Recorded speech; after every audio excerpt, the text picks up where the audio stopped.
is that you have less time Mm. for yourself on whatever issue I'm facing, sleeping, eating, teething, poop, anything, But throwing he's away a boy, food. right? But he's a boy, yeah, that's the difference. And just go with whatever you think is right for you.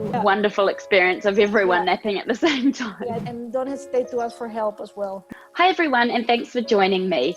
Today I'm talking to Viviana from Panama.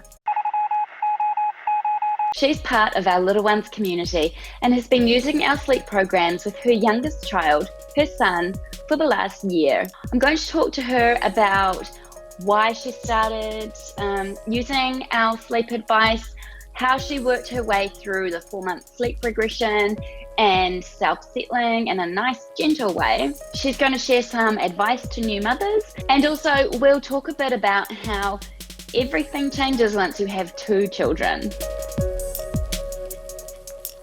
Welcome, Viviana. So thank you so much for talking to me today. You're welcome. So can you tell me, how old is your little one? You've got 2? Yeah. No, he's now 1 year and 3 months, but he was very premature. So I still keep using his corrected age, and I know that for your programs is also important. So he's now 1 year and 1 month. Okay. Yeah, 1.5. Yeah, 1 year and a half month. Yeah. And can you just describe his sleep journey for us? You know, like what was going on when you first started using our program? Yeah, so I think he was about 3.5 months, and it was the same trigger as with my older kid, and it's basically that point when they start. Now I know it's called catnapping. Yeah. They start sleeping for shorter stretches, and you basically find yourself rocking them to sleep. Mm-hmm. Until they find sleep. And that's for me the point of, okay, now I need to do something, because it's not sustainable for me. I work, so I need time I work from home, so I need to be able to put them to sleep for lunch and go on and about. I have help, but still I also needed to structure that for them. So that was a trigger for me. And I went looking for schedules and stuff, and somehow I didn't find anything that didn't work. And this keep on popping in my Facebook feed. So I went to looking for little ones, and immediately when I read all the science behind it and how it worked, I thought it was a program I should start using. Super. And did you find it challenging to implement, or you know, like your little one was sort of right here in the thick of that 4-month sleep regression? Yeah. What was that like? Yeah, he actually kind of didn't really. Yeah, I didn't realize he was in the midst of a regression, but I already, with my previous daughter, I already used sleep schedules and routines and stuff, so I was used to that. So in that sense, it was not difficult for me. I mean, I knew I needed discipline and consistency. So basically, what I was looking now for was a guide. And what was most challenging, and maybe some more working moms realizes, was making the person that was helping me taking care of him also follow it. Because she thought, like, I mean, you cannot put a baby into a rhythm, you cannot put a baby into a schedule. It was like, yes, he has to, and he's going to be a happier baby if he does. So maybe that was the most challenging part, actually. And what I found really nice, this program compared with the experience with my older daughter, was all the help with how to learn them self-settle. So the assisted settling, how to do it in a way that they would become independent gradually. For me, that's make a really big difference instead of doing hard sleep training. Great. And what method did you use to get your little one into self-settling? Basically, I don't know what it's called, the mixed method. Like you're putting him lying on his side, and then patting on his butt. Yeah. And trying to I'm moving him a little bit like this. So so that's what we did. And he also has a cuddly. My daughter has one as well. Actually, they have the same.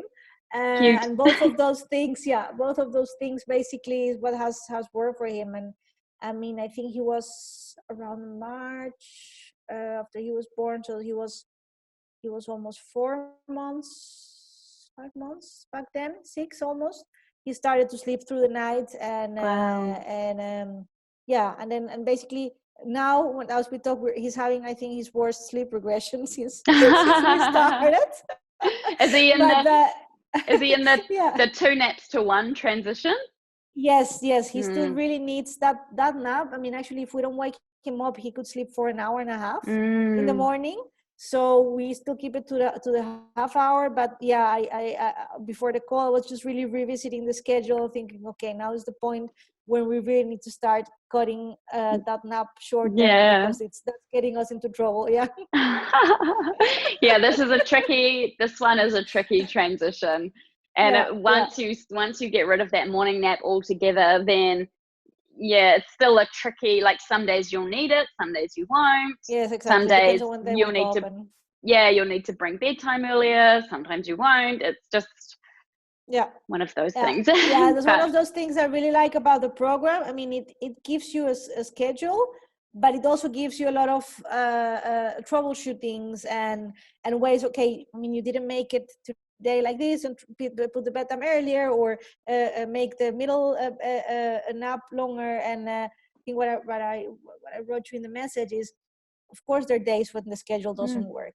I mean, we have weekends and sicknesses and teething and whatever, but still it's a way to, okay, we know we had 1 day, 2 days, 3 days off, but sometimes during the day we managed to recover, and we found ourselves doing a proper middle of the day nap, or when he was still doing the afternoon nap, then we managed to put him down for the good time. So it gives you some guidance or some help, or how to get back to it's just a framework, isn't it? It's a framework. Yeah. It doesn't feel like something rigid you need to follow by the letter, but more like something you can play around. I mean, I know you need to follow it with consistency, but once baby's in a rhythm, at least in our case, then it's easier to adjust when necessary. Exactly. So if you could give a piece of advice to a new mother or a new parent, about anything to do with parenting, it doesn't have to be about sleep, what would your advice to them be? Do whatever feels good for you. I think there's, especially for moms, it's very tricky to be a mom nowadays. You have a lot of expectations from other people, especially other moms, people telling you what's wrong, what's right. And I mean, for me, it has worked to look for a lot of information on whatever issue I'm facing: sleeping, eating, teething, poop, anything, and just go with whatever you think is right for you. And don't be scared to do that, and don't be worried about doing what you think is right, even though or people think their way or their method is the best. That is excellent advice. Trust your own instincts, right? Exactly. And what works for your family, it's not the same for everybody. I mean, your husband or your mother-in-law who's living with you, or whoever is around, are the ones that have to deal with what happens inside the house. And in the end, those are the people that you need to keep close, and don't hesitate to ask for help as well when you need it, because we are not born knowing everything we need to do. And I think asking help for friends or family who we know we trust, and would basically listen to us and listen to what we really need, instead of trying to push us one direction. Those are the people we need to keep close. That is excellent advice. How did you find having your second child? I know because I have 3, but the first seemed so hard, right? Like I was like, this is so hard. And then by the time you have your second, there's so much of it that's easier, but then there's this whole new element of, I've now got a newborn baby, but I don't have the luxury of lying on the couch all day with my new baby, because I have this very active toddler as well. How did you find adjusting to being a second-time parent? Yeah, I think exactly what you described. Some things are easier because you've done it before. Some things are different because they're, of course, two different kids. For example, my first one was really easy eater. She never threw a rice out of the table. She was never messy, and this one is just all over the place and throwing. But he's a boy, right? He's a boy. Yeah, that's the difference, I guess. So that's sometimes things are easier, sometimes are complicated. But exactly that. I think that the biggest issue, I wouldn't say a problem, because I mean it's not a problem, it's just a fact of life, is that you have less time for yourself. You have less time for your older child, and certainly less time for your younger child if you compare him or her to the previous one. I mean, when we're playing together and I'm trying, because he's premature, so we're really into stimulation and stuff, and I'm trying to make him thread stuff into a piece of wood, and then my older daughter comes and does it for him. It's like, you had all the time I could to give learn you that. to learn that. So, and he really needs it. So you need to be able to balance that. And of course, she wants to play and she wants to show that she can do it. So I think for me, the most difficult is to balance the time, to make sure that they both get enough attention and enough time from me, from my husband. And what you were saying, laying on the couch. I think one of the most difficult points was when my daughter stopped having the afternoon nap. Because before, especially in the weekends, we would just put both of them to bed, and we would have either time to go grocery shopping or to sleep ourselves most of the times. But now it's like there's still one running around. So you either have to be with her playing, or we cannot trick her into coming to bed with us and fall asleep. She just doesn't want to go to. So you have you start having less and less time as they grow older. Yeah, that's so true. But how good is it when they're both napping at the same time? Yeah. It's like the pinnacle of parenting. Yeah, exactly. I was unfortunate. I had my youngest, just after my son stopped napping altogether. So unfortunately, and I already had an older child too. So unfortunately, with my youngest, I never got that wonderful experience of everyone napping at the same time. Yeah, it doesn't last long, but while it lasts make the most of it. Yeah. And definitely don't do the housework or the laundry. Sleep, just rest. sleep. I mean, or go watch and Netflix. do grocery shopping in the evening after you put them to bed, but just enjoy that moment, either just with your husband or partner or whoever, or just go to sleep. Yeah, exactly. Or have a cup of tea and watch TV. Exactly. Yeah. Oh, thank you so much for talking with me today. I loved hearing that sleep journey and how you were able to, I love that people are able to use the framework that we can give them, but then, change it and adapt it and come back to it. That's exactly what it's there for. So it sounds like you've done a fabulous job. Thanks for you for making this tool available, I think, to me and to all the people around it. I'm a really big champion of how routine and good sleeping habits make happy babies, and I think happy moms and happy parents. So whenever I had the chance to recommend your program, I definitely do that. Thank you very, very much.